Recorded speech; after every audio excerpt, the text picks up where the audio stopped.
NBA. What do you think is, ano yung advice niyo sa young actors like you na very vulnerable sa mga ganyang ano? Hindi ko rin pinabanggit yung word na yan. Oo. Mahirap eh, no?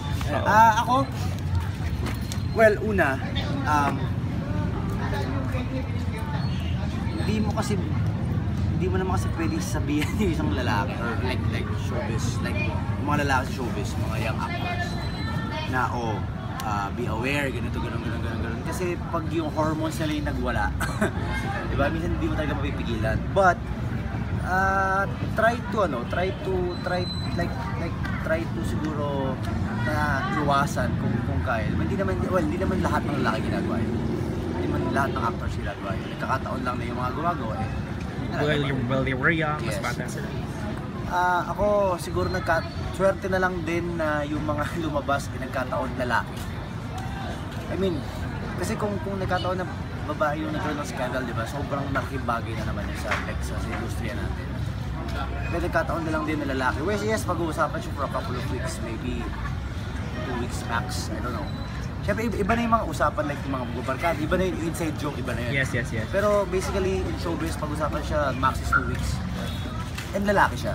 Yun na lang din siguro yung hawak ng lalaki siya. Pero para sa mga young actors na nakikita at nababalitaan nila yung mga nangyayari na ginagawa ng mga iba't yung mga seniors nila bilang matanda sa kanila. Siguro, gawin nilang guide yun na parang, may ganun pala nangyayari. So, extra careful siguro sila, di ba? Kasi hindi na nila masasabi. Kasi mahirap din naman pigilan yung isang tao kung mismo siya din mismo yung gusto. Diba? Pero basta ako, buti na lang lalaki. Yung mga lumabas na ganyan. And I'm not saying na talagang sila yung gumawa. I'm not saying na, totoo naman kasi yun. I'm not saying na totoo yung mga scandals nila. Pero buti na lang lalaki sila. Si Juancho. Takot siyang sumagot. Hindi ako takot sumagot. First time nag-agree ako sa sagot ni Kuya. Hindi! Iba na naman tayo. Parehas tayo ng sagot niya. Hindi ka naman nag-agree. Hindi, yun nga. Siyempre, kung nagawa na yun in the past, edi wala na tayo magagawa. It's in the hands of wrong people already. At kung lumabas, wala. Sabihin ko sa mga, kunyari, sabihin natin may kaibigan ako or may kakilala akong lumabas ng scandal. Sabihin ko, wala na tayo magagawa. Sabihin mo na sa kanila, di mag-enjoy kayo kung gusto nyo. Pero huwag ka magpa-apekto kahit sobrang hirap.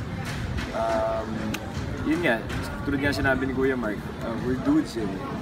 Stuff happen. Mas kawawa yan kung babae actually. So, wala. Siyempre, sa mga upcoming na mga artista nag-aartista, para hindi na mapagdaanan yung mga pinagdaanan ng mga senior sa kanila, iwasan na lang.